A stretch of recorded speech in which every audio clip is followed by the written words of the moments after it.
제4장 연립 1차 방정식 단원을 공부하겠습니다.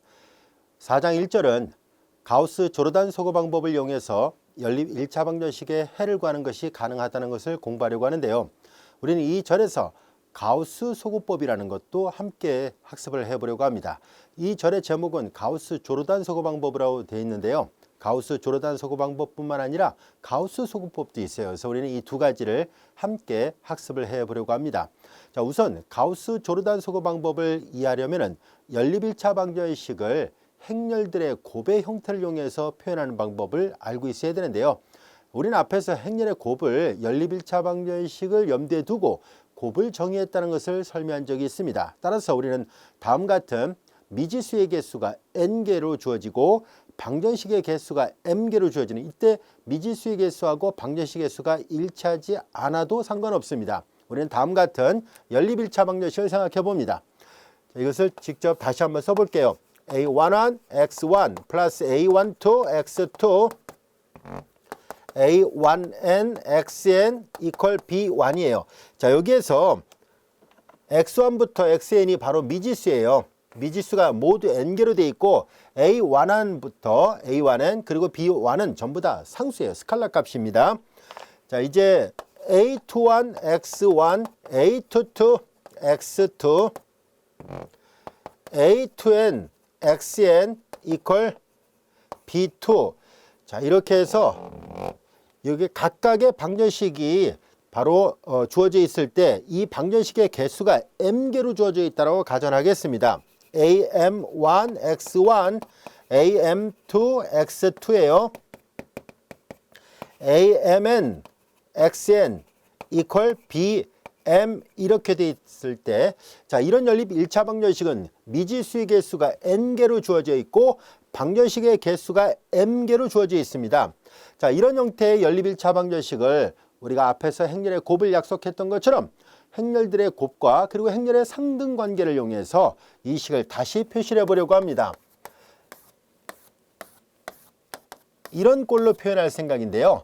자, 여기에서 요 개수들이라고 불려지는 a1부터 amn까지를 요 행렬 안에다 가지런히 표현을 해보도록 하겠습니다.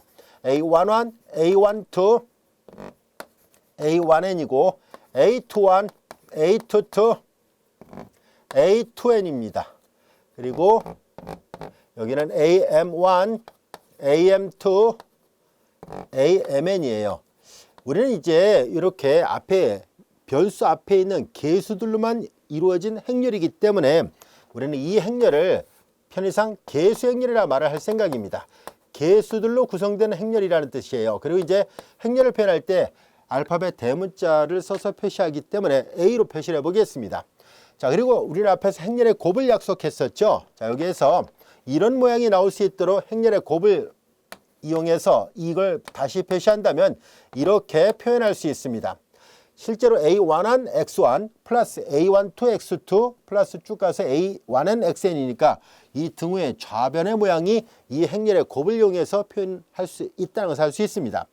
이때 여기 보면 얘네들은 미지수로 불려지는 것들을 모아놨기 때문에 우리는 이 행렬을 우리가 x라고 표현해 보도록 하겠습니다. 그래서 이제 요걸 개수 행렬을 한다면 얘는 변수 행렬 또는 미지수 행렬이라고 말을 하겠습니다. 그 다음에 이제 여기 등호의 오른쪽에 보면 b1부터 bm이 있죠. 얘네들도 다 상수예요. b1부터 bm이에요. 여기는 n이고 여기는 m이라는 걸 잘 구별해야 돼요. 자, 이제 우리는 이 행렬을 우리가 여기 개수 행렬 a라 놨었으니까 이 행렬을 우리가 b라 표시를 해보도록 하겠습니다. 자, 이제 이 행렬을 b라 표시하는데요.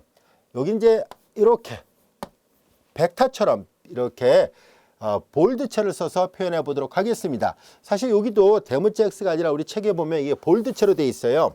자, 이렇게 이런 식으로 볼드체로 되어 있는데 잘 구별이 안 가니까 얘만큼은 그냥 대문자 x로 표현을 해 보도록 하겠습니다. 자, 이렇게 되어 있는 것은 행이 n개로 되어 있고 열이 하나로 되어 있으니까 n by 1 매트릭스가 되고요. 얘네들의 행이 m개로 되어 있고 열이 하나로 되어 있으니까 m by 1 매트릭스예요.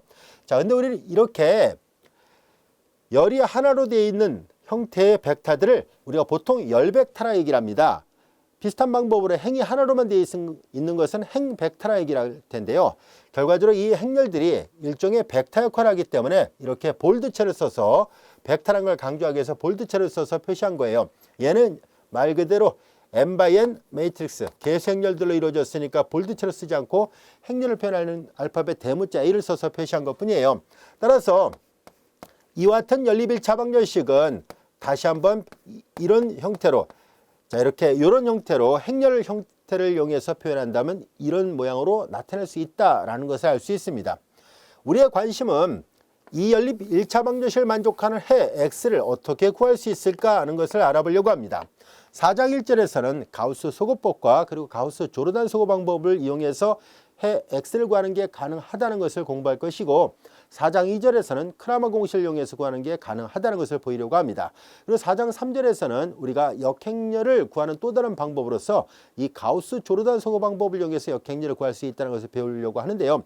이 4장 3절에서 이렇게 역행렬을 구하는 또 다른 방법을 배우게 되면은 그러면은 자연스럽게 역행렬을 이용해서도 연립방정식을 구하는 게 가능합니다. 자, 그런데 4장 2절과 4장 뒤에 가서 역행렬을 이용해서 푸는 방법을 적용할 때와 지금 이 가우스 소거법 또는 가우스 조르단 소거 방법을 적용할 때는 행렬의 규모가 약간 차이가 있습니다. 지금 보다시피 우리는 여기 이 연립 1차 방정식을 행렬 방정식으로 바꿨을 때 개수 행렬이 n×n 매트릭스예요. 다시 말해서 행과 열의 개수가 일치하지 않아도 적용할 수 있습니다. 이 가우스 조르단 소거 방법은 행과 열의 개수가 일치하지 않아도 적용할 수 있는데요. 그러나 이 다음 절에서 배우는 크라마 공식이라든가 또는 역행렬을 이용해서 구하는 경우에는 반드시 미지수의 개수와 방정식의 개수가 꼭 일치해야만 합니다. 만일 미지수 개수가 n개로 주어져 있다면 방정식도 정확하게 n개로 되어 있어야 돼요. 그래서 이 개수 행렬이 지금은 길쭉한 직사각형 형태가 돼도 상관이 없지만 크라마 공식이나 역행렬을 이용해서 구할 때는 반드시 정사각형 형태로 되어 있어야 돼요. 이런 차이점을 잘 구별하기 바라고요. 물론 지금 배우고자 하는 가우스 조르단 소거 방법은 그러면 이 행의 개수랑 열의 개수가 무조건 다 달라야 됩니까? 하면 그렇지는 않고요. 같아도 상관없는데 달라도 사용할 수 있다는 뜻이에요. 아시겠죠? 이거 더 일반적이에요. 우리가 필사를 할 때 훨씬 더 광범위하게 적용할 수 있는 방법이 이제 이 절을 통해서 배우고자 하는 가우스 조르단 소거 방법 또는 이제 가우스 소거법. 책에는 저자분이 그 가우스 소거법에 대해서는 언급을 안 했습니다만 선생님은 이제 가우스 소거법도 함께 학습을 해 보도록 할게요. 자, 이제 우리는 가우스 소거법 또는 가우스 조르단 소거 방법을 배우려면은 우리는 확대 행렬 또는 다른 말로 첨가 행렬이라는 용어를 알아야 되는데요. 자, 우리는 확대 행렬 또는 첨가 행렬 어떻게 약속되어 있는지 한번 살펴보도록 하겠습니다. 여기에 나와 있는 이 연립 1차 방정식에서 요 x는 언제나 미지수를 이렇게 나타내고 있다는 것을 잘 알 수 있죠. 따라서 어떤 연립 1차 방정식을 특성화시켜 주는 것은 이 개수 행렬 a와 오른쪽에 요 상수 벡터 b에 의해서 결정이 돼요. 왜냐하면 이 x는 언제나 이건 x1, x2, xn 이렇게 되어 있으므로 이 연립 1차 방정식을 특성화시켜주는 것은 개수 행렬 a와 상수 벡터 b에 의해서만 결정이 되거든요. 자, 그래서 이 두 개만 따로 띄어서 우리가 다음 같은 새로운 기호를 써서 표현해 보도록 하겠습니다. 우리는 행렬 a에다가 이 벡터 b를 덧붙여서 만든 새로운 행렬을 만들려고 합니다. 자, 여기에 저자에 따라서는 여기다 이렇게 줄을 그어서 이게 원래는 하나의 행렬이 아니라 합쳐진 행렬이에요 라는 걸 강조하기 위해서 이렇게 가운데다가 이렇게 점선을 표시하는 경우가 있어요. 우리 책에서는 따로 이렇게 표시하지 않았습니다만 선생님은 이제 여러분들이 이해를 돕기 위해서 가운데다 이렇게 점선을 그어서 이건 원래 하나의 행렬이 아니라 두 개를 합쳐놓은 행렬입니다. 즉 이런 형태를 우리는 이제 곧 정의를 하겠습니다만 확대 행렬 또는 첨가 행렬 또는 우리말로 그냥 덧붙인 행렬 이렇게 다양하게 용어를 사용하고 있습니다. 다 같은 말이에요. 자, 이것을 우리 교재에서는 저자분께서 이렇게 표시를 하셨네요. 자, 이것도 이제 간혹 사용되는 기호이기도 해요. 같이 혼용해서 사용하도록 하겠습니다. 첨가 행렬 또는 확대 행렬인데요. 이건 뭘 나타내냐면 이 개수 행렬 A에다가 오른쪽에 있는 이 상수 벡터를 결합을 하라는 얘기입니다. 자, 그러면 이 행렬의 모양은 이렇게 생겼겠군요. 이 점선은 반드시 거야 되는 것은 아니에요. 단지 이해를 돕기 위해서 선생님이 하나 더 이렇게 경계선을 표시한 것뿐이에요. 자, 여기 계수행렬 A니까 A11, A12, A1N이고요. 여기는 A21, A22, 그리고 A2N입니다. 그리고 여기는 AM1, AM2, AMN이고요. 자, 여기에는 바로 요 상수 벡터 B1, B2 이렇게 표현한 것을 말합니다. 자, 이제 얘네들은 보다시피 잘 보세요. 원래 요 행렬이 계수 행렬이었는데 n/n 매트릭스였잖아요. 그런데 열이 하나 더 늘어났습니다. 원래는 행은 그대로 변함이 없는데 열의 개수가 하나 더 늘어났죠. 하나 더 늘어났기 때문에 더 옆으로 확대가 됐다라는 것을 알 수 있어요. 그래서 이런 꼴의 행렬을 이렇게 또는 이렇게 사용할 거예요. 이것을 확대 행렬이다라고 말하게 된 거예요. 그리고 또 이제 어떤 사람은 이거 하나를 더 첨가했네 라는 뜻에서 첨가 행렬이라고 번역해서 사용하기도 해요. 그래서 앞서 얘기한 것처럼 확대 행렬, 첨가 행렬, 덧붙인 행렬 다 같은 말로 사용하고 있습니다. 자, 이와 같이 우리는 확대 행렬이라는 것을 새롭게 약속을 했는데요. 우리는 연립 1차 방정식을 가우스 소거법이나 또는 가우스 조르단 소거 방법을 이용해서 풀 때 이런 모양으로 바꿔놓고 문제를 해결을 해보려고 합니다. 자, 그래서 우선 하나하나 기호 표기라든가 용어, 성질들을 학습을 해보려고 합니다. 자, 확대 행렬이란 말 이해할 수 있겠죠? 자, 우리는 연립 1차 방정식을 푸는 과정에서 우리는 어떤 연립 방정식을 풀 때 이 첫 번째 방정식과 두 번째 방정식의 위아래를 바꿔놓는다고 해서 이 연립 방정식을 만족하는 해가 달라지진 않겠죠. 그냥 위치만 바꿔놨을 뿐이잖아요. 이렇게 연립해서 푸는 걸 이렇게 바꿔놓고 푼다 할지라도 방정식의 해는 동일하거든요. 그래서 우리는 연립 방정식을 풀 때 두 방정식을 바꿔놓고 풀어도 상관이 없다는 것을 알 수 있습니다. 자, 또 한 가지, 어느 한 방정식에다 0을 곱하면 안 돼요. 방정식이 사라지니까. 그래서 0이 아닌 상수를 곱하는 건 가능하죠. 예를 들어서 이 앞에 개수가 0.1, 0.7 이런 식으로 소수점으로 되어 있으면 계산하기가 불편하잖아요. 그래서 양변에 10을 곱해서 개수를 정수로 바꾸는 과정, 여러분들이 중고등학교 교과정에서도 많이 해왔을 겁니다. 자, 이렇게 어느 방정식에 이 방정식에 똑같은 상수배를 한다고 해서 방정식의 해가 달라지지는 않습니다. 그래서 연립 방정식을 풀 때 두 방정식을 교환해도 상관이 없겠구나라는 것을 알 수 있고요. 또 한 방정식에 0이 아닌 상수배를 해서 풀어도 상관이 없다는 것을 알 수 있습니다. 자, 그리고 이제 우리는 보통 여러분들 중학교 교과정에서 가감법, 대입법, 등치법 이런 말을 많이 사용한 적이 있었잖아요. 연립 방정식을 풀 때. 그때 우리가 뭘 주로 많이 사용했냐면 문자 하나를 없애는 방법을 많이 썼죠. 예를 들어서 2원 1차 연립 방정식이라 볼게요. 즉 미지수가 2개, 방정식은 1차로 주어지는 2원 1차 연립 방정식을 생각한다면 이때 원은 미지수의 개수를 말합니다. 그런 관점에서 보면 얘는 N원 1차 연립 방정식이라 얘기를 하거든요. 자, 예를 들어서 중학교 때 배웠던 2원 1차 연립 방정식 같은 경우를 본다면 X를 소거하거나 또는 Y를 소거할 때 어떻게 했어요? 한 방정식에다 적당한 상수배에서 다른 방정식에다 더해서 한 문자를 없애는 방법을 썼잖아요. 그렇게 풀어도 연립 방정식해가 변하지 않았었거든요. 바로 그 원리를 이렇게 규모가 큰 연립 방정식에서도 동일하게 사용할 수 있습니다. 즉, 한 방정식에 0이 아닌 상수배를 해요. 그리고 다른 방정식에 더해서 문자를 소거시킬 생각이거든요. 한 방정식에 0이 아닌 상수배에서 다른 방정식에 더해도 연립 방정식의 해는 변함이 없습니다. 자, 이 세 가지 연산을 해도 연립 방정식의 해를 변화시키지 않는다는 것을 알 수 있습니다. 다시 한번 정리해 볼게요. 두 방정식을 교환해서 풀어도 연립 방정식 해가 변하지 않습니다. 그리고 한 방정식에 0이 아닌 상수배를 곱해서 풀어도 역시 연립 방정식 해가 변하지 않습니다. 그리고 한 방정식에 0이 아닌 상수배를 해서 다른 방정식에 더해서 문자를 소거시킨다 할지라도 연립 방정식 해가 변하지 않죠. 이 세 가지 기본 연산을 이제 이 연립 방정식에 적용했던 것을 이 연립 방정식에서 이렇게 되는 것이 확대 행렬을 만든다라고 얘기를 했었죠. 여기서 여기 잘 보면 이거에서 이걸 만들 때 사용했던 기본 아이디어는 뭐냐면은 이 연립 방정식을 특성화시켜주는 것은 개수 행렬과 오른쪽에 있는 상수 벡터만이 이 방정식을 서로 구별시켜 주잖아요. 예를 들어서 이런 거죠. 예를 들어서 x 플러스 2y 이퀄 3 그리고 마이너스 x 플러스 4y 이퀄 3 이 연립방정식에서 우리는 이 연립방정식을 푸는 거랑 자 이걸 볼까요?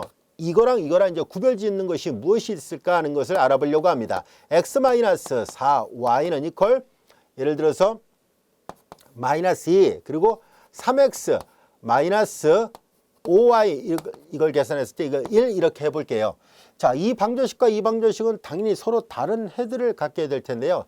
이거는 여러분들이 보면 이거 변변 더 해보세요. x 지워지고 6y에서 6이니까 y가 1이군요.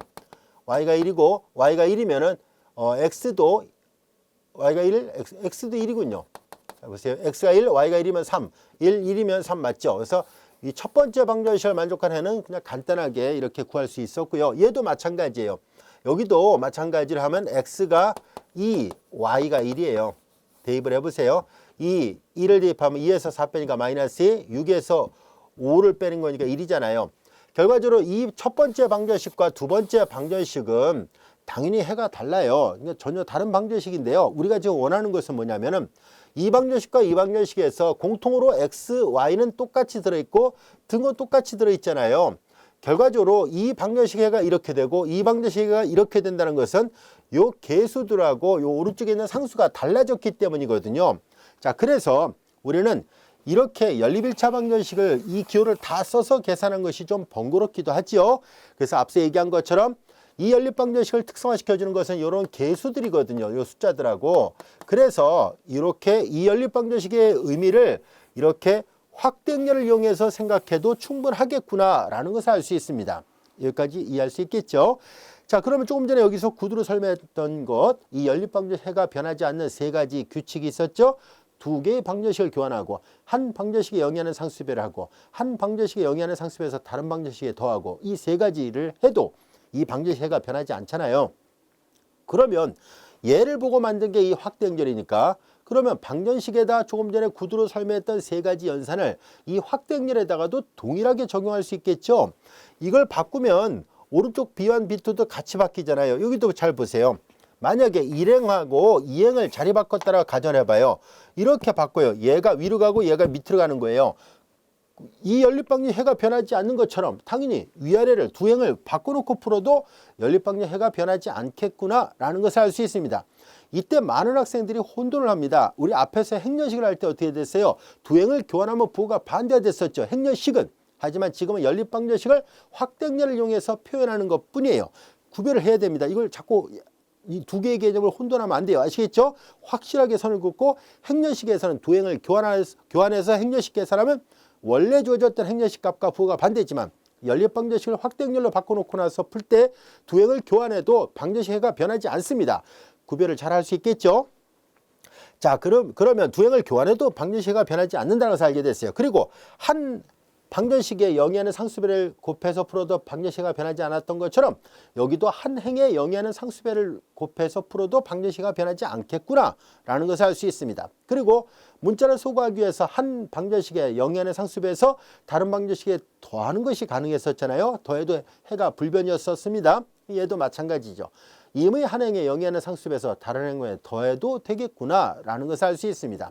자, 이와 같이 확대행렬에다가 조금 전에 이 연립방정식의 해를 변화시키지 않는 세 가지 연산을 적용했던 것, 그것을 우리는 이제 기본 행연산이라고 얘기를 하겠습니다. Elementary Law Operation이라 합니다. 말 그대로 행에 대해서만 적용한 거예요. 열을 바꾸면 안 됩니다. 전혀 다른 말이 돼요. 지금 우리가 하는 것은 두 행을 교환하거나 한 행에 영위하는 상수배라거나 한 행에 영위하는 상수배에서 다른 행에 더하는 이 세 가지 연산만을 하고 있습니다. 이것을 기본 행연산이라 한다는 걸 잘 알아두세요. 이 기본 행연산에서 연립방정식의 해가 변하지 않습니다. 아시겠죠? 자, 그리고 어떤 복잡한 연립방정식을 푸는 과정에서 이 기본 행연산 세 가지 중에 아무거나 여러분들이 마음 내키는 대로 여러 번 사용해도 상관없습니다. 그러면 해가 다 동일하거든요. 그러면 우리가 쭉 계산하는 과정에서 연립방정식의 모양은 조금씩 바뀌지만 해는 동일하게 나타나거든요. 자, 이렇게 연립방정식을 푸는 과정에서 기본 행연산 세 가지를 적용해서 얻어지는 모든 연립방정식들은 서로 간에 동치가 되는 연립방정식이다. 줄여서 동친 연립방정식이라고 얘기를 합니다. 그럼 마찬가지로 이걸 보고 만든 이 확대 행렬에서도 여기다 기본 행렬산 세 가지를 적용해서 만든 모든 행렬은 서로 간의 행동친 행렬이다라고 얘기를 합니다. 행동치인 행렬. 이해할 수 있겠죠? 자, 기본 행렬산을 적용해서 만든 모든 행렬은 서로 행동치가 되는 행렬입니다. A하고 A에다 기본 행렬산을 적용해서 만든 행동치가 되는 행렬을 B란다면 이 행동치를 나타내는 기호로서 이렇게 물결 모양의 파동기호를 써서 표시하거나 책에 따라서 또 저자에 따라서 두 줄 그어서 표시하는 저자도 있고요. 뭐 다양한데요. 그러나 등호로 사용하지는 않습니다. 등호는 말 그대로 두 행렬이 같다는 얘기인데 그걸 의미하고 있지는 않습니다. 그래서 선생님은 이제 판사할 때 밑에 거보다는 위에 거를 주로 사용하도록 하겠습니다. 요거는 주로 이제 시밀러하다. 그러니까 두 행렬이 이게 시밀러라는 말은 말 그대로 유사하다 뭐 이런 말이거든요. 그래서 닮은 행렬이다, 유사 행렬이다 이런 말을 사용하게 되는데 그때 주로 많이 쓰는 기호 표기예요. 물론 이것도 마찬가지로 닮은 행렬일 때 표현하는 저자들도 있습니다만 우리가 당분간은 요거를 닮은 행렬은 지금 당장 나타나지 않으니까요. 시밀러 매트릭스는 아직 나타나지 않았으니까 요 기호를 행동치가 되는 행렬 기호로 사용해서 표현해 보도록 하겠습니다. 아니면 이렇게 화살표를 써서 표시해도 돼요. 등호만 쓰지 않으면 돼요. 이렇게 해서 아니면 이렇게 동등하다는 이렇게 표현하기도 합니다. 자, 이제 우리는 앞서 얘기한 것처럼 이렇게 elementary law operation을 이제 잘 여러분들이 이해하고 있어야 돼요. 뭐 외울 건 아닌데요. 이 기본 행렬산을 적용해도 연립방정식이 변하지 않는다라는 것을 알아두자라는 뜻이에요. 자, 이제 그리고 우리 책에서 저자가 약속했던 기호 표기가 있습니다. 바로 이 기호 표기를 앞으로 책을 보다 보면 자주 나타나게 돼요. 자, 여기서 R은 뭘 나타내냐면 law, 행을 나타내는 것을 의미하는 기호로 표시했고요.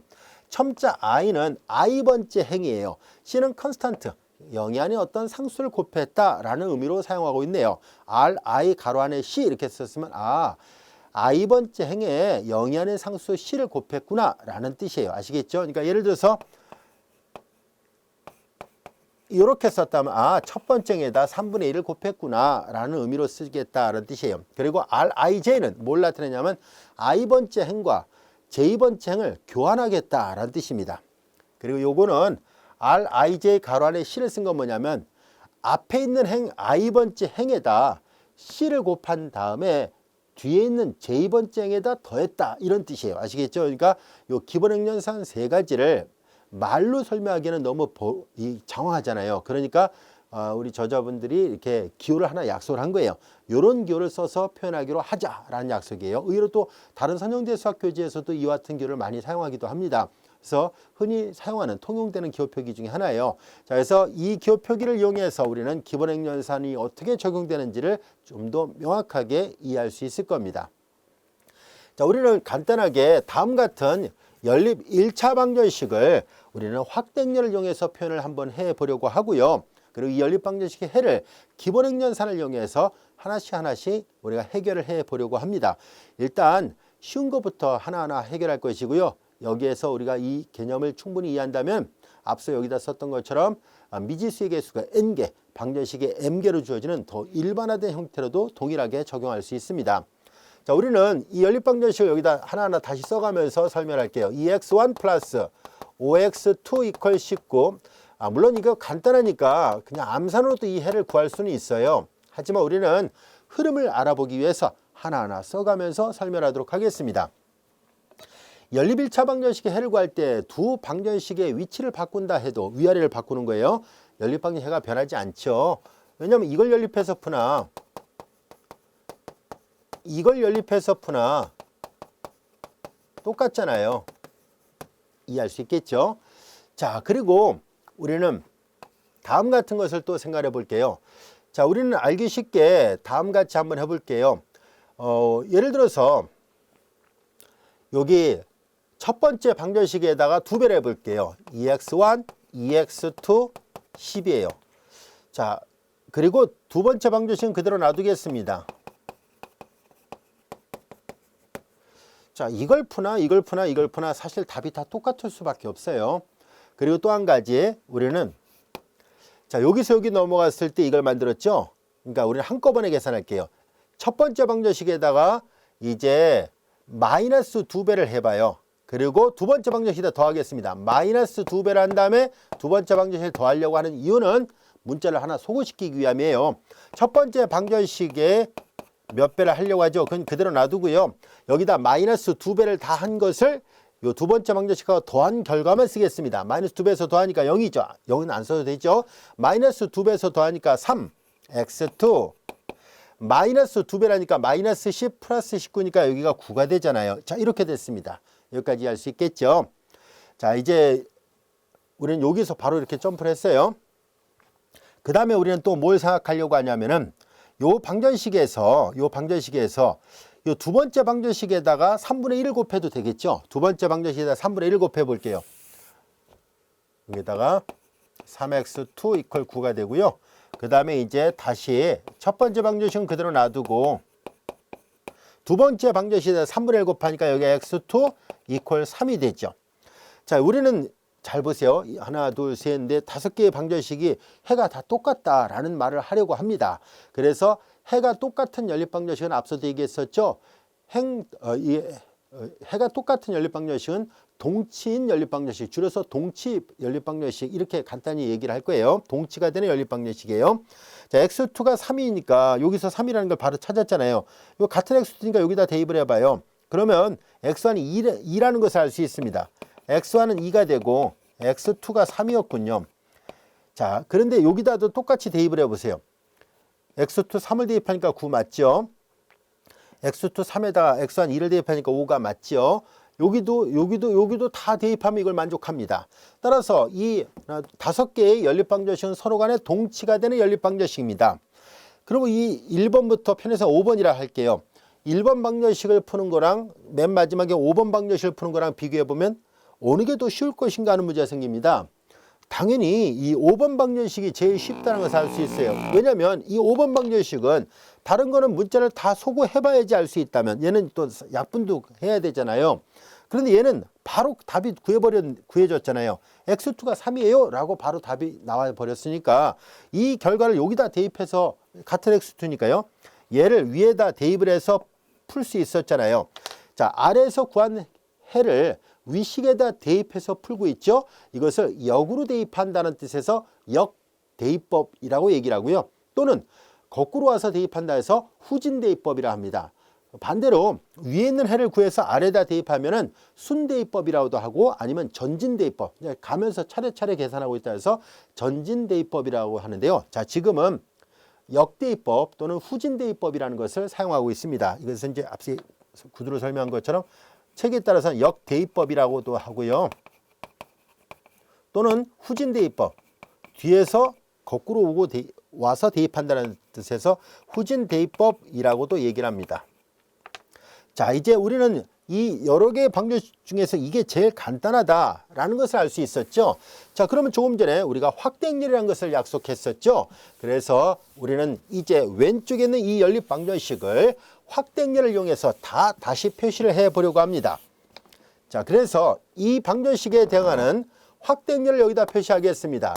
2, 5, 그리고 이 줄은 안 그어도 상관없습니다. 1, 1, 5예요. 단지 이게 줄이 있으면 확대행렬이구나 하는 것을 좀 더 빠르게 이해할 수 있어서 편의상 줄을 거놓겠습니다. 왼쪽에 있는 연립방정식을 이제 역시 확대행렬을 이용해서 표시하면 5, 2, 5, 19가 됐어요. 자, 여기 있는 걸 역시 확대행렬을 이용해서 또 표시합니다. 2, 5, 19 이렇게 됐죠. 자, 그리고 이제 여기 얘도 역시 확대행렬을 이용해서 다시 표시하면 1, 1, 5, 0. 여기 앞에 없으니까 0이에요. 그냥 0 개수만 쓰는 거거든요. 0 곱하기 x1이니까 0이 됐잖아요. 그래서 그냥 앞에 0을 꼭 써야 되고요. 3, 그 다음에 9 이렇게 됐습니다. 또한 얘를 보고서 확대행렬을 만드니까 1, 1, 5, 그 다음에 0, 1, 3입니다. 자, 이 왼쪽의 연립방정식이 제일 쉽다라고 얘기를 했었으니까 여기도 마찬가지로 이거 그대로 대응시킨 것 뿐이니까 이 아까 얘기했죠. 기본행렬산을 적용해서 만들어지는 이 행렬들은 서로 간에 행동치가 되는 행렬들입니다. 이 많은 행동치가 되는 행렬 중에서 우리는 얘가 제일 쉬운 행렬이거든요. 우리는 이 행렬의 모양을 잘 관찰해 보겠습니다. 어떤 특징이 있을까 하고 관찰을 해보니까 얘는 마치 이렇게 생겼습니다. 자, 요 개수행렬만 놓고 봐요. 이 개수행렬만 놓고 본다면 마치 사다리꼴 형태로 되어 있어요. 자, 이런 것을 우리가 사다리꼴이라고 얘기를 할 텐데요. 쉽게 말해서 이제 이렇게 하면 이게 상삼각행렬 형태로 되어 있습니다. 그런데 이게 지금 개수행렬이 정사각형이니까 상삼각행렬 형태로 되어 있습니다만은 옆으로 길쭉한 행렬이라면 상삼각행렬이라 말할 수는 없거든요. 그래서 이런 형태를 우리는 통틀어서 그냥 사다리꼴 행렬이라고 말을 하도록 하겠습니다. Low Echelon Form이라고 얘기를 하고요. 우리말로는 이걸 사다리꼴 행렬이라고 얘기를 하는데요. 자, 사다리꼴 행렬이라는 말은 뭐냐면은 이렇게 요걸 이제 우리는 곧 리딩 1이라 얘기를 할 텐데요. 명칭을 곧 설명하겠습니다. 리딩 1이 들어있는 부분을 이렇게 경계선을 그어보니까 마치 벽에 사다리를 걸쳐놓은 모양처럼 보인다라고 해서 처음에 번역할 때 그냥 이 Low Echelon Form을 우리말로는 사다리꼴 행렬이라고 말을 하게 됐습니다. 자, 그래서 이런 형태로 표현되는 이 행렬, 자, 우리는 이 행렬을 보고서 자, 왼쪽에 있는 연립방정식을 확대행렬로 바꾸고 보다시피 하나씩 이렇게 기본행렬산 적용하니까 이렇게 됐죠. 그리고 얘도 마찬가지로 밑에서부터 역대입해서 풀면은 손쉽게 해가 구해집니다. 자, 이제 우리는 이 연립방정식 해를 구하는 이 일련의 과정을 다시 한번 종합을 해보겠습니다. 이와 같은 확대행렬이라는 기본 아이디어는 가우스가 생각했던 것이고요. 지금 왼쪽의 연립방정식을 쭉 풀어갔죠. 대응하는 이 확대행렬을 쭉 이렇게 행동치가 되는 행렬을 했는데요. 가우스의 아이디어는 어떤 것인지 한번 살펴보겠습니다. 자, 우리는 아까 이렇게 풀었지만 이제 기본적으로 순서를 정해볼까요? 자, 이제 가우스 소거법이라 불려지는 것을 먼저 설명하겠습니다. 가우스가 찾아냈던 아이디어인데 아주 유용하게 사용할 수 있습니다. 아주 쉬우면서도 활용도가 높은 방법이에요. 자, 연립방정식을 우선 이렇게 확대행렬로 바꿉니다. 첫 번째 단계. 그리고 그 다음에 이제 각각의 단계에서 뭘 만들 것이냐면 이렇게 행동치가 되는 행렬들을 찾아요. 행동치가 되는 행렬들을 찾는데 얘네들을 찾는 과정이 바로 앞서 강조했던 기본행렬산 세 가지를 임의대로 사용합니다. 몇 번을 사용하든 상관이 없습니다. 횟수는 정해져 있지 않습니다만 여러분들이 이제 편한 대로 사용을 해서 궁극적으로 어떤 행렬을 만들기 원하냐면 많은 행동치가 되는 행렬 중에서 특별히 이렇게 사다리꼴 형태의 행렬을 만들고자 합니다. 사다리꼴 형태를 만들었어요. 이런 사다리꼴 형태를 만들었을 때 행동치가 기본 행렬산을 중단할 겁니다. 즉 두 번째 단계는 행동치가 되는 행렬에서 이런 사다리꼴 행렬을 만들자는 얘기예요. 이것이 두 번째 단계예요.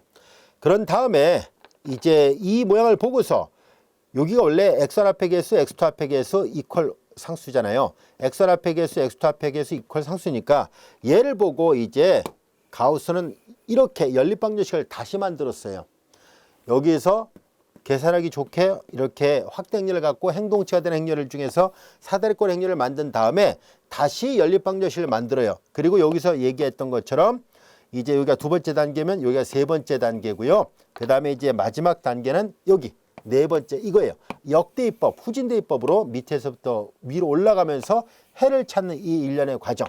이것이 가우스가 생각했던 아이디어입니다. 이것을 우리는 가우스 소거법이라고 얘기를 합니다. 아직 가우스 조르단 소거 방법을 설명하지는 않고 있습니다. 자, 가우스 소거법으로 연립방정식 해를 구하시오라고 한다면 이렇게 사다리꼴까지만 만들어요. 그러나 가우스 조르단 소거 방법이라면 기약 사다리꼴을 만들어야 돼요. 아직 기약 사다리꼴을 설명하지 않았습니다. 자, 이제 그러면은 사다리꼴까지 만든 다음에 연립방정식으로 되돌려 놓고 밑에서부터 역대입해서 풀어서 해를 구하는 이 일련의 사이클, 이 풀이 과정을 어렵지 않죠? 이것을 우리는 이 1번부터 4번까지 이 단계를 가우스 소거법이라고 얘기를 합니다.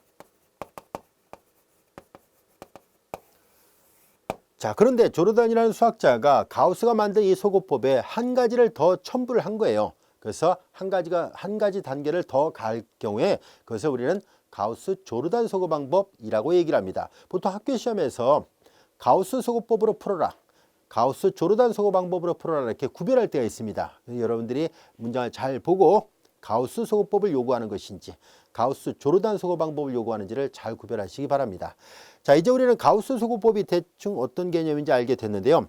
여기서 포인트는 행동치가 되는 행렬은 무수히 많을 수 있는데 도대체 사다리꼴 행렬이란 말은 어떤 행렬을 말할까? 이 사다리꼴 행렬의 좀 더 정확한 정의는 무엇일까 하는 것을 먼저 알고 넘어가야 되겠네요. 그래야만이 우리가 행동치가 되는 행렬을 만드는데 어떤 모양으로 만들어야지 라고 어느 정도 이렇게 목적지를 알고 가는 거잖아요. 그러니까 이 행렬의 모양이 정확하게 어떤지를 알아야 어떤 식으로 계산할지를 우리가 감을 잡을 수 있잖아요. 자, 그래서 사다리꼴 행렬은 어떤 행렬인지를 좀 더 명확하게 정의를 하려고 합니다. 그래서 사다리꼴 행렬에 대한 정의예요. 자, 여기서 사다리꼴 행렬은 보다시피 1번부터 3번까지를 만족하는 것을 사다리꼴 행렬이라고 얘기를 합니다. 그리고 4번을 만족하게 될 때를 축약 사다리꼴 또는 이제 다른 책에서는 기약 사다리꼴이라고도 얘기를 합니다. 우리 책에서는 축약이라고 사용했지만 다른 책에서는 기약 사다리꼴이라고도 얘기를 합니다. 같이 혼용해서 쓰겠습니다. 자, 그럼 사다리꼴 행렬을 먼저 이해한 다음에 그리고 나서 이제 축약 사다리꼴을 설명하도록 할게요. 자, 사다리꼴 행렬이 되려면 세 가지 조건을 만족하는 행렬이어야만 합니다. 자, 세 가지 조건은 뭐냐면은 매 행마다 맨 처음으로 나오는 숫자, 매 행마다 맨 처음으로 나오는 숫자는 0이 아닌 숫자는 반드시 1이어야 돼요. 자, 1행에서 0이 쭉 나오다가 그 다음에 2나 3이 나오는 것은 사다리가 안 된 거고요. 쭉 가다가 맨 처음으로 0이 아닌 숫자 중에 나온다면 1이어야 된다는 뜻이에요. 이 1을 리딩 1, 선도 1이라고 우리가 번역해서 사용하겠습니다. 선도 1 또는 선두 1이라고 번역하기도 해요. 선도 1이에요. 리딩 1이에요. 자, 이제 여기 보면 1행에 맨 처음으로 0이라는 숫자는 1이 나와 있습니다.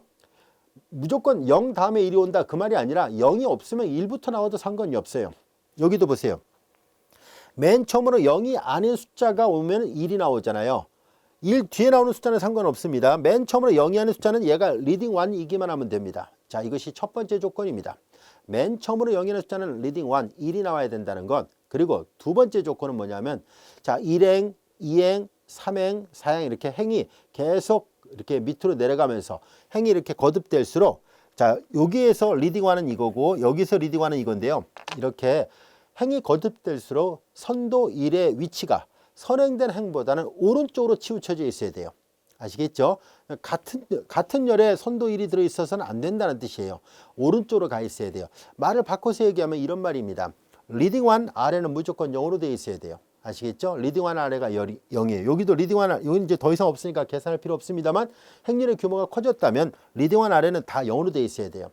그리고 행이 거듭될수록 선도 1의 위치는 오른쪽으로 치우쳐져 있어야 되고 그리고 0이 하는 숫자는 반드시 1이 나와야 돼요. 그러니까 0이 하는 매 행마다 처음으로 0이 하는 숫자는 1이어야 되고 그리고 행이 거듭될수록 선도 1의 위치는 선행된 행의 선도 1의 위치보다 오른쪽으로 치우쳐져 있어야 돼요. 그 다음에 이제 세 번째는 만약에 이거는 항상 필요한 건 아니에요. 만약에 이 조건이 충족되면 그렇게 해야 된다라는 것을 말해주는 것 뿐이에요. 만일 모든 행이 다 0으로 돼 있어요. 그러면 이걸 교환을 해서 맨 밑으로 보내야 돼요. 아시겠죠? 중간에 0이 있는 건 하지 말고 행을 교환해서라도 맨 밑으로 0을 보내라는 얘기예요. 만약에 모든 행이 0으로 되어 있지 않다면 굳이 세 번째 조건은 하지 않아도 됩니다. 자, 그래서 이렇게 세 가지 조건 다시 한번 얘기를 할게요. 맨 처음으로 0이 하는 숫자는 1이어야 된다.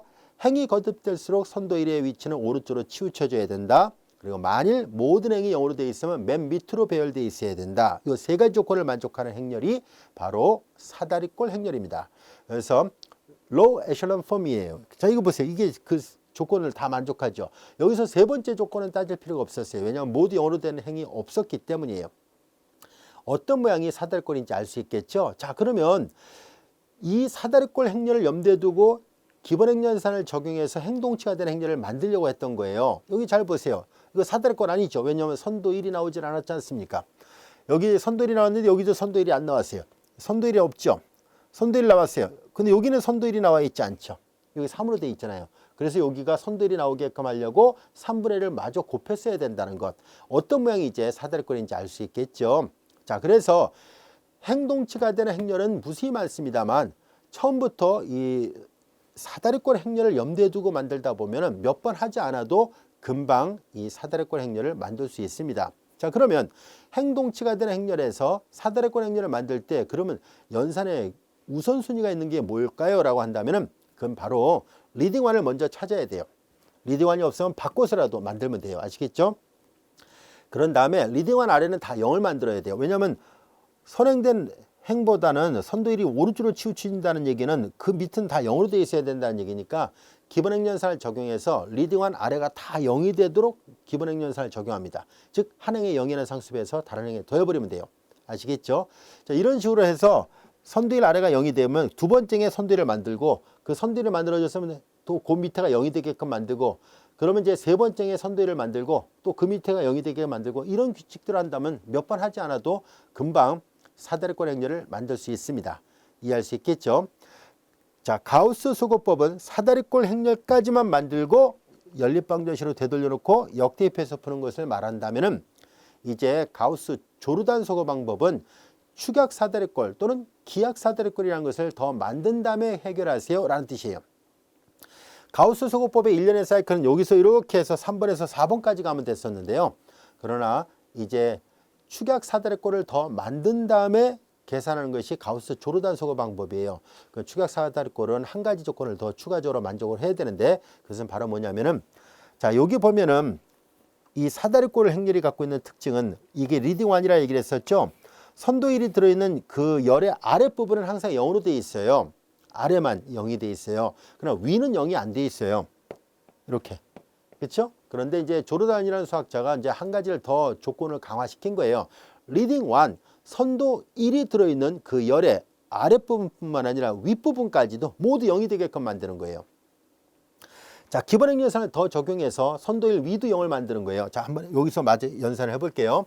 여기서 마저 연산을 해보면 아까는 여기까지 왔지만 사다리꼴까지 왔지만 기약 사다리꼴은 뭘 나타내냐면 이렇게 여기 3이지요. 자, 여기서 얘를 기준으로 합니다. 이제 요 위가 0이 돼 있어야 돼요. 그래야만 축약 사다리꼴 또는 기약 사다리꼴이 되거든요. 그래서 여기다가 두 번째에다 마이너스 1을 곱해서 1행에다 더해요. 마이너스 1 곱해서 더하니까 여기다 0에다 어떤 걸 곱해서 더해봤자 1이잖아요. 마이너스 1 곱해서 더하니까 여기가 0이 됐죠.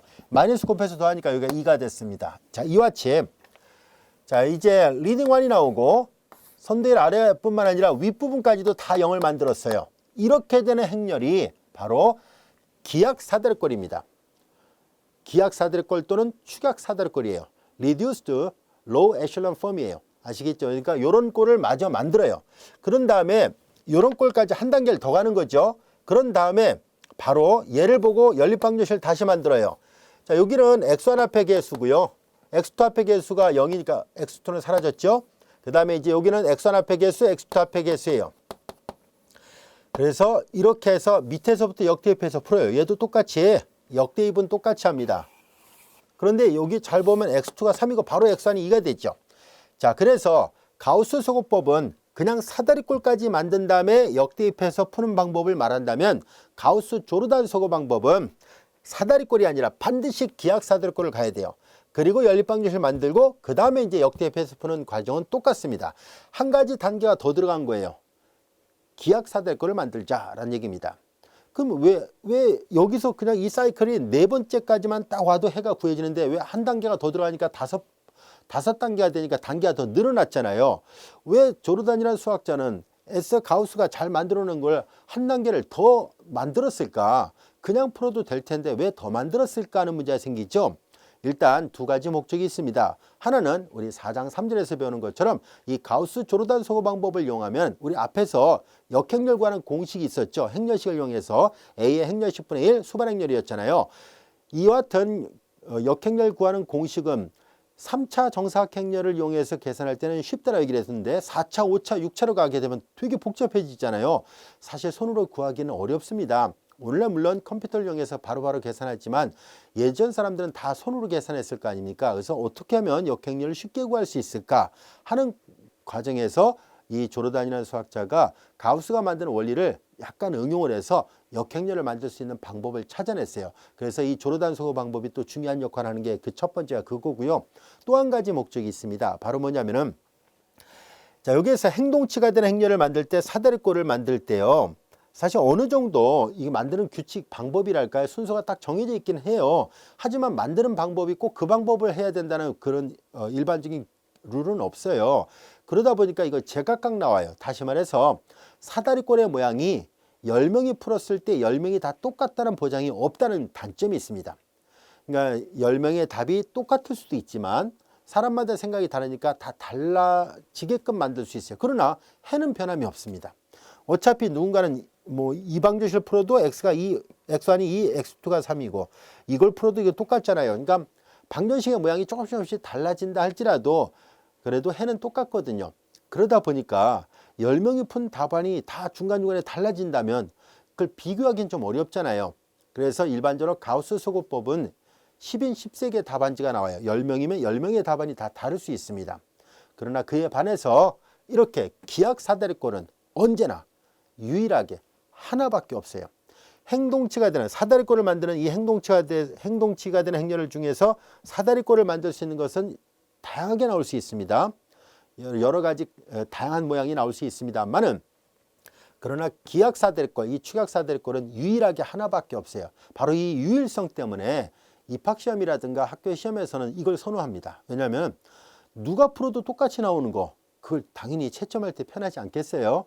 그래서 누구나 다 사람 똑같아요. 괜히 힘들게 채점하는 것보다 100명의 답안지가 똑같은 결과가 나온다면 채점하기도 쉽죠. 그래서 학교 중간고사 기말고사 이런 거 할 때도 가우스 소거법으로 풀어라 라는 말보다는 가우스 조르단 소거 방법으로 풀어라 라고 말을 하게 돼요. 그 일정하게 행렬의 모양이 똑같이 나왔는지를 확인만 하면 되잖아요. 즉 이 모양이 똑같이 나왔다면 중간은 어떻게 풀었는지는 크게 신경 안 써도 되잖아요. 왜냐하면 중간에 이거 곱하고 돌려놓는 건 제각각 다 할 수 있으니까.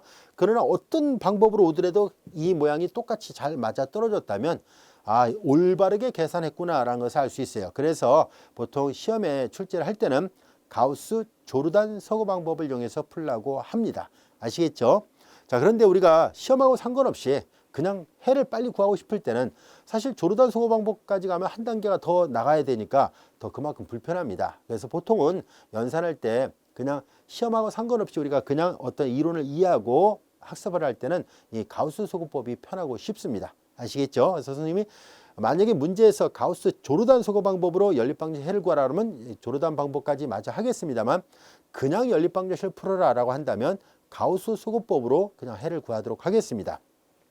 자, 지금까지 설명했던 거 충분히 이해할 수 있겠죠? 자, 그럼 축약사들의 거는 한 가지 단계를 더 만족시켜야 돼요.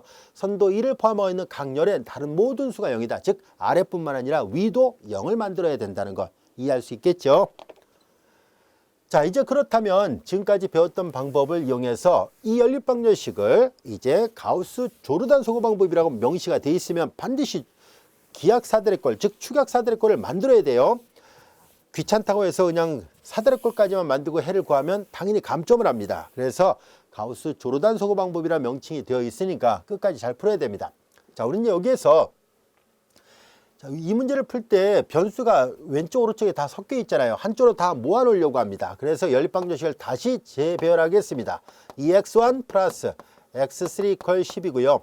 얘를 좌변으로 넘기니까 2배 x2 마이너스 x3 이퀄 0입니다.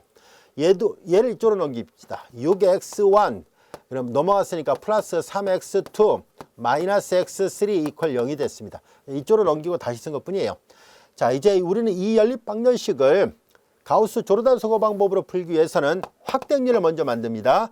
2, 여기 x2가 없으니까 0, 1, 그리고 확대행렬이라는 걸 강조해서 이렇게 줄을 그어서 표시할게요. 0, 2, 마이너스 1, 0이고 6, 3, 마이너스 1, 0 이렇게 됐습니다. 자, 이제 이 연립방정식을 만든 다음에 확대행렬을 만든 거예요. 자, 그 다음에 우리가 할 것은 뭐냐면은 리딩 1을 만들어야 된다는 사실이에요. 리딩 1. 이때 리딩 1을 먼저 만들고 나서 선도 1 아래를 0을 만들 것인지 선도 1이 나올 만한 위치 아래를 먼저 0을 만들고 리딩 1을 만들지는 상관이 없습니다. 순서는 여러분들이 편한 대로 하면 돼요. 자, 그래서 우리는 다음과 같이 하도록 하겠습니다. 우리는 앞에서 기호표기를 배웠었죠. 자, 1행에다가 마이너스 3배에서 3행에다 더하는 이 연산을 사용하겠습니다. 리딩 1을 먼저 만들어도 되고 나중에 만들어도 되고 상관없습니다. 이 말의 의미는 뭔지 알죠? 1행에 마이너스 3배에서 3행에 더하라는 얘기예요. 그러면 기준이 되는 행은 변화시키지 않습니다. 그대로 써요. 자, 0, 2, 마이너스 1, 0이에요. 자, 여기 1행에다 마이너스 3배에서 더하려고 했던 건 여기를 0을 만들기 위함이에요. 여기는 3이 됐고요. 마이너스 1행에다 마이너스 3배에서 더해요. 마이너스 3에다 마이너스 하니까 마이너스 4가 됐어요.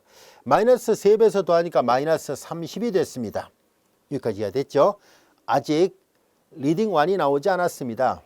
리딩 1을 먼저 이제 처음부터 만들어 놓고 계산해도 되는데 일단 여기를 먼저 빠르게 0을 만든 다음에 그 다음에 이제 여기를 만들도록 할게요.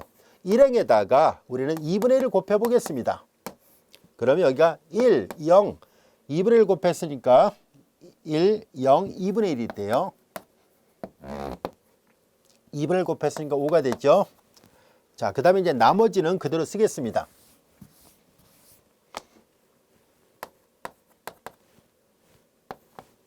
이 순서는 정해져 있지 않습니다. 여러분들이 편한 대로 하면 돼요. 그런데 많이 하다 보면 최적화된 방법을 찾아야 돼요. 아시겠죠? 그러니까 막 삥 돌아와서 계산해도 되겠지만 이왕이면 빨리 계산할 수 있는 방법을 자꾸 연습을 해둘 필요가 있어요. 자, 이제 우리는 여기에서 여기 리딩 1 아래가 0이 돼 있잖아요. 자, 그럼 이제 여기 일행은 그 역할이 다 끝났어요. 그 다음에 두 번째 행에 리딩 1이 나와야 되잖아요. 두 번째 행에 리딩 1이 나와야 되는데 여기는 지금 보다시피 리딩 1이 들어있지 않아요. 그래서 우리는 여기에다가 2분의 1을 또 곱하겠습니다. 두 번째 행에다 2분의 1을 곱할게요. 0, 1. 자, 이와 같이 되고 0, 3, 마이너스 4, 마이너스 30이에요. 자, 그 다음에 여기 두 번째 행에 리딩 1이 선행된 행에 리딩 1보다 오른쪽에 치우쳐져 있죠. 그리고 맨 처음으로 영의 숫자는 1이 나오게끔 하기 위해서 이걸 만든 거고요. 여기까지가 됐죠. 요 아래가 0이 나오게끔 하면 돼요. 그래서 우리는 이제 두 번째 행에다가 마이너스 3배를 해서 두 번째 행에다 마이너스 3배를 해서 3행에다 더하겠습니다. 이 기호표기 이해됐죠? 두 번째 행에다가 마이너스 3배를 해서 3행에다 더하겠다라고 쓴 기호표기예요. 1, 0, 2분의 1, 0, 1, 마이너스 2분의 1, 0이고요. 마이너스 3배에서 더하니까 0이 됐죠. 마이너스 3배에서 더합니다. 마이너스 3배를 했으니까 플러스 2분의 3 그리고 더하는 거니까 마이너스 4예요. 마이너스 4니까 2분의 8이 되니까 마이너스 2분의 5가 됐습니다. 자, 그 다음에 이제 여기다가 마이너스 3배에서 더해봤자 여기 이제 마이너스 30입니다. 자, 이제 얘는 아직 리딩 1이 아니에요. 그래서 우리는 이제 세 번째 행에다가 우리는 마이너스 5분의 1을 곱해 보겠습니다. 그럼 1행의 역할도 끝났고요. 2행의 역할도 끝났습니다. 자, 이제 여기다가 마이너스 5분의 1을 곱하면 여기가 리딩 1이 나오게끔 한 거예요. 이렇게. 여기다도 똑같이 다 곱해야 돼요. 마이너스 5분의 1을 곱하니까 마이너스 플러스 해야 되고 6, 6, 12가 되는군요. 자, 이와 같이 됐습니다. 자, 이 모양이 바로 사다리꼴이에요. 아시겠죠? 왜냐하면 리딩 1 위가 아직 0이 안 돼 있거든요. 리딩 1 아래는 다 0을 만들었습니다. 이런 모양이 이제 사다리꼴이 됐어요.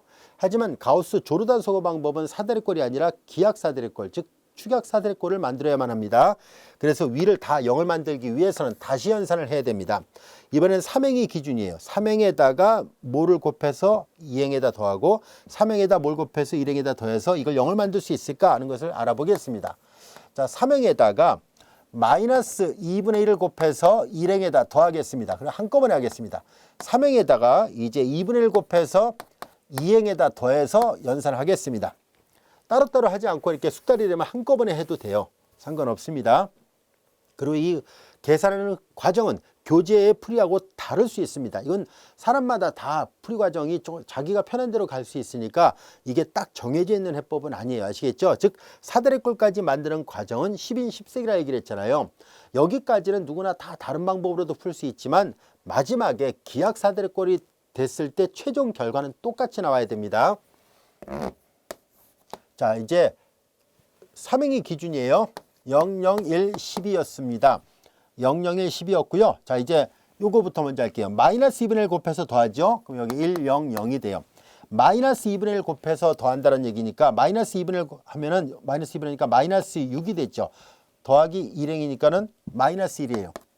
그 다음에 이제 3행에다가 2분의 1 곱해서 2행에다 더해요. 2분의 1 곱해서 더하니까 이게 0이 나와요. 이렇게 2분의 1 곱해서 더하니까 6 이렇게 됐습니다. 이제 보세요. 리딩 1이 들어있는 그 열에 나머지가 다 0으로 되어 있으니까 이 모양이 기하사대립꼴이고 이건 누가 풀더라도 최종적인 결과는 똑같이 나옵니다. 즉 이 중간중간은 다 다를지라도 이 결과는 같다는 얘기예요. 이제 얘를 보고 대안의 연립방정식을 다시 풉니다. x1은 이퀄 마이너스 1이고 x2는 이퀄 6이고 x3 이퀄 12였구나 라는 것을 알 수 있습니다. 자, 이렇게 해서 해가 구해졌는데요. 자, 검증을 한번 해볼까요? x3 12, x1은 마이너스 1 여기다 대입해봐요. 이게 10이고 마이너스를 대입하니까 마이너스 2 플러스 10이니까 10 맞죠? 자, 여기다도 대입을 해보세요. x2의 2배 12에서 x3를 빼는 거니까 0 맞죠? 나머지도 똑같이 확인해보면 세 번째 방정식도 만족한다는 것을 알 수 있습니다. 자, 이렇게 해서 푸는 이 일련의 과정이 바로 가우스 조르단 소거 방법입니다.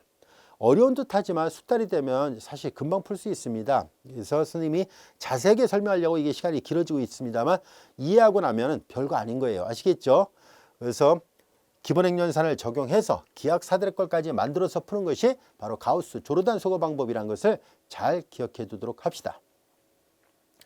자, 이번에는 기본행렬이란 말을 사용하려고 하는데 우리 기본행렬은 선생님이 앞에서 치환행렬이란 말을 설명할 때 잠깐 언급했던 적이 있어요.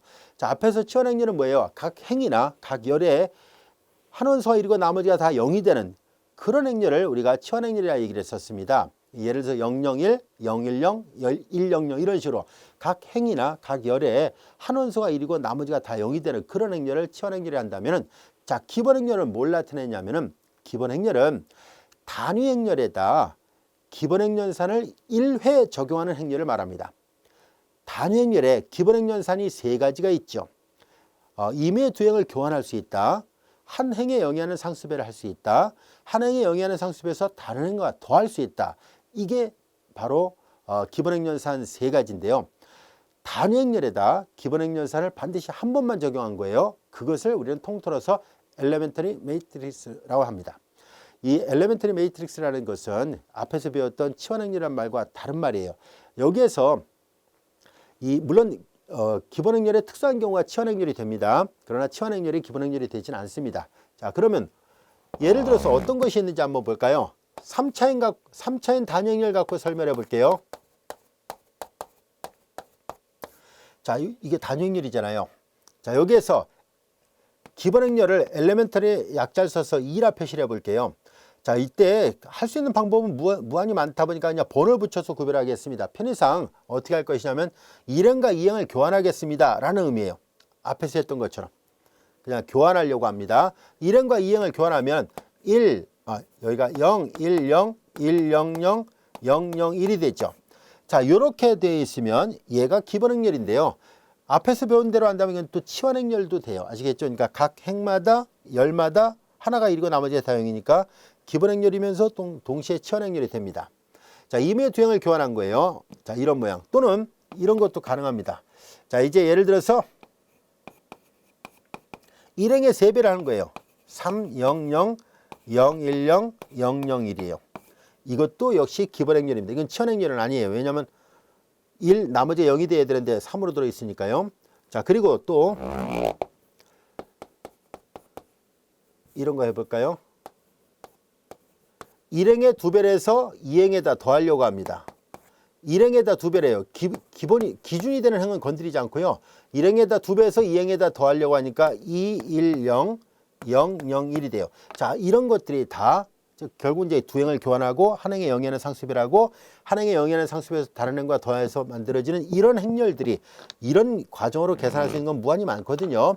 이런 모든 것들이 다 기본행렬입니다. 이해할 수 있겠죠? 자, 이제 그러면 이런 기본행렬을 어떤 행렬의 왼쪽에다 곱했을 때 어떤 변화가 있을까 하는 것을 알아보려고 합니다. 우리는 조금 전에 이렇게 하나하나 다 써서 표현을 했는데 바로 기본행렬을 주어진 행렬의 왼쪽에다 곱함을 해서 동일한 효과를 얻으려고 합니다. 자, 구체적으로 예를 들어가면서 살펴보겠습니다. 자, 1, 2, 3, 4, 5, 6이라는 이 행렬에 대해서 다음을 직접 계산해 보세요라는 얘기예요. R1, 2네요. 자, 이제 그러면은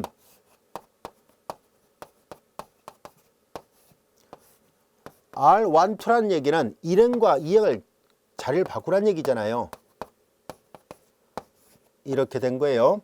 그리고 이번에는 R2, 3라는 얘기는 2행에다 3배를 하세요라는 얘기잖아요. 1, 2, 5, 6은 똑같이 있고요. 여기다 3배를 합니다. 9, 3, 4, 12 이렇게 됐죠. 그 다음에 이제 R1, 3, 4라는 얘기는 1행에다가 4배라고 3행에다 더하라는 얘기잖아요. 기준이 되는 행은 그대로 놔두고요. 두 번째는 아무런 변화가 없으니까 그대로 쓰고 여기다 4배를 해서 더합니다. 그럼 9가 됐죠. 4배에서 더해요. 8, 그러니까 14가 됐습니다. 자, 이렇게 하라는 것을 이미 우리가 앞에서 배웠었죠. 이런 기본 행렬산을 직접 적용한 거랑 기본 행렬을 왼쪽에다 곱하는 거랑 어떤 관계가 있는지를 한번 살펴보겠습니다. 우리는 A 왼쪽에다가 E1, 2 이걸 계산해 보겠습니다. 왼쪽에다 곱해야 돼요. 반드시 오른쪽이 아니라. E1, 2라는 것은 무슨 말인지 알겠죠? E1, 2라는 것은 바로 1행과 2행을 자리바꿈해서 만들어야 된다라는 뜻이에요. 1행과 2행을 자리바꿈하라는 얘기예요. 자, 근데 단위행렬 가지고 만들어야 돼요. 자, A는 1, 2, 3, 4, 5, 6이죠. 얘는 행렬의 곱이 정의되려면 얘가 3/2잖아요. 3/2죠. 그러니까 여기서 2는 행렬의 곱이 잘 정의되는 게 단위행렬에다가 기본행렬을 한번 적용한 거니까 이 3/3가 돼 있어야 돼요. 그래야만 곱이 정의되잖아요. 앞에 곱해진 행렬의 여러 개수와 뒤에 곱해진 행렬의 행의 개수가 같을 때만 곱이 정의되니까요. 1행과 2행을 교환하라는 얘기니까 이거예요. 1행과 2행을 교환하니까 이거죠. 010, 100, 001입니다. 이거 직접 계산해 봅니다. 최종 결과는 3/2가 나오게 되거든요. 자, 한번 계산해 볼게요. 행렬 계산하니까 3, 행렬 계산하니까 4, 행렬 계산하면 1, 행렬 계산하니까 2, 행렬 계산하면 5, 행렬 계산 6이죠. 3, 4, 1, 2, 5, 6은 정확하게 얘랑 똑같아요. 즉 기본 행렬산을 적용한 효과와 같은 효과가 나타난다는 것을 알 수 있습니다. 주어진 행렬의 왼쪽에다가 기본 행렬을 곱하는 것이 바로 기본 행렬산을 시행한 거랑 같다는 것을 알 수 있습니다. 하나를 더 해볼게요. 세 번째는 하지 말고 두 번째까지만 할게요. 똑같이 A라는 행렬에다가 이번에는 이제 두 번째에다가 3배를 하라는 얘기였네요. 두 번째에다 3배를 했습니다. 예를 들어서 두 번째에다 3배를 하면 1, 3, 1이에요. 나머지 그대로 있고요. 이걸 이제 1, 2, 3, 4, 5, 6을 계산합니다. 자, 그러면 행렬 계산하니까 1, 행렬 계산하면 2, 행렬 계산하니까 9, 행렬 계산하면 3, 4, 12, 행렬 계산하니까 5, 행렬 계산하면 6이잖아요. 자, 이 계산 결과랑 이 계산 결과를 비교해 보세요. 1, 2, 9, 12, 5, 6 똑같죠. 그래서 이렇게 어떤 행렬에 기본 행렬산을 적용한다는 것은 이제 어떤 행렬의 왼쪽에다 그와 똑같은 기본 행렬을 곱하는 것과 같다라는 것을 알 수 있습니다. 여기까지 이해할 수 있겠죠.